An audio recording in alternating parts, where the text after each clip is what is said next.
brings us to our weekly capsule of health information. We call it Your Healthy Dose. And joining us here in the studio this morning is physical therapist at Hannibal Regional Hospital of Physical Therapy and Sports Medicine, the Bowling Green office, Elaine McDonald, PT. Thanks for joining us, Elaine. Thank you for having me. Did I get your last name right? You did. See, I told you, we owed that to you. I know, and I because appreciate everybody it. else gets it wrong. All right. You staying cool? I'm trying to. All right. That's going to be the key here as we head through the next at least 7 days of a stretch. But it's summertime, though. Right. But we need to take precautions. Correct. And kind of be aware of what our body's telling us. Right. As we work out. So as we keep up with working out and sweating just like Greg does when he goes for his 19-mile run, how can we do that when we work out in the outside when it's this hot? Well, you know, one good idea to do is to take your workout to the water. That way you avoid some of the adverse side effects that extreme heat can result from. So a workout in the pool is kind of a nice idea. What do you suggest somebody does in the pool? Swim, of course, one of the, the main thing. Do you suggest that people run in the pool in that too? You know, that there's a number of different things that people can do in the pool. One would be to do some water walking. That's a good way to improve aerobic conditioning. Because water provides some resistance, there's more energy that's exerted as you're walking through the pool, and most people can feel that as they try to walk through the water.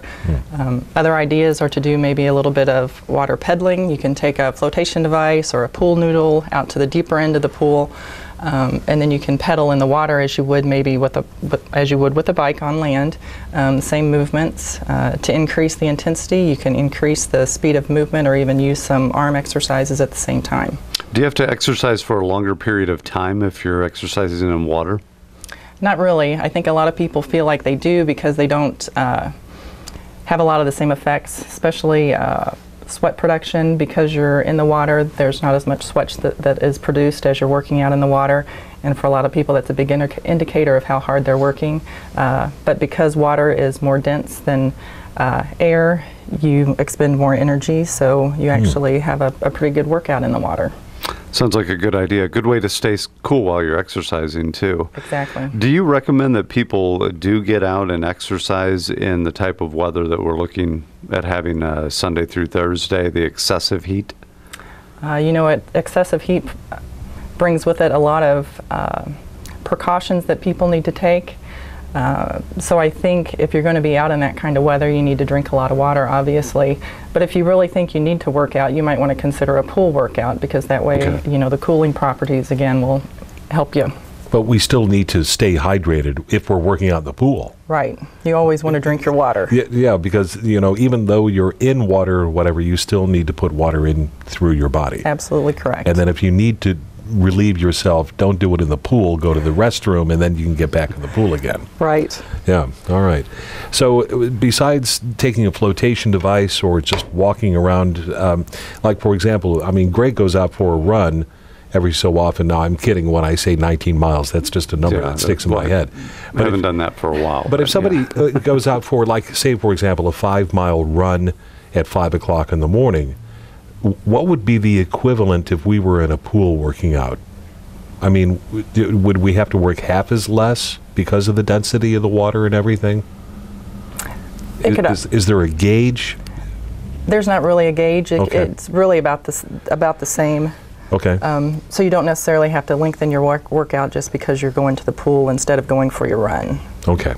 It's probably a matter of personal exertion. If you can tell that you're getting a good workout, and if you can tell that level of, a level of workout is comparable to what you would be doing if you were just out for a run or a walk, right? Right. You do want to consider that, if you're using a gauge as sweat production or heart rate as, a gauge of how hard you're working, fatigue level is really important too, because in the water you don't necessarily realize how hard you're working, and fatigue level is a good way to gauge that. Okay. Is this a time of year when you just suggest that people exercise based on their fitness level?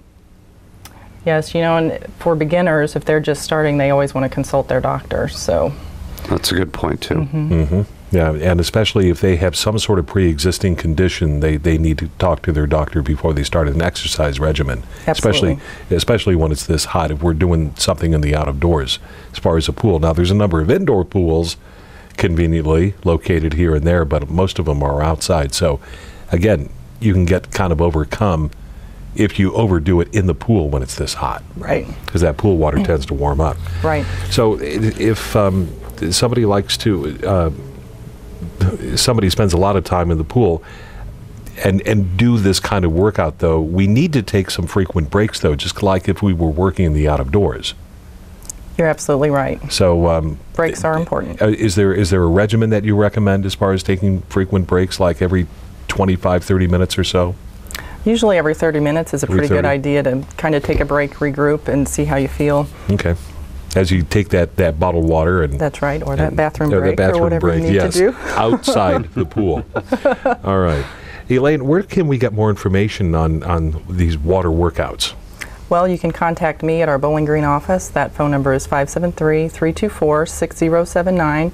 You can also call our therapist in Hannibal. That phone number is 573-406-0576. And we're also available on the web, so www.hrhonline.org. Okay, and we push that a lot too. So it's just things to keep in mind. We're looking at an excessive heat watch that begins on Sunday. You just need to pace yourself and be in tune with your body. Make sure that you understand what your body's telling you. Absolutely. Out in the heat. But a water workout sounds like a great, refreshing change. I think so, too. As opposed to Greg's 19-mile run at midday. It does sound like a good change, and we encourage everybody to pay attention to the others in the pool as well as you're working out, because it's going to be quite a process to get a good workout in the crowded pools. And if folks have a private pool available, that really helps, too. It does. Yeah. All right. And again, more information, hrhonline.org. All right, Elaine, thank you. Thank you for having me. Elaine McDonald, who is a physical therapist at Hannibal Regional Hospital Physical Therapy and Sports Medicine Bowling Green office. And of course, you can get a hold of Hannibal Regional Hospital for more information. And it's brought to you by Hannibal Regional Hospital and Hannibal Regional Medical Group.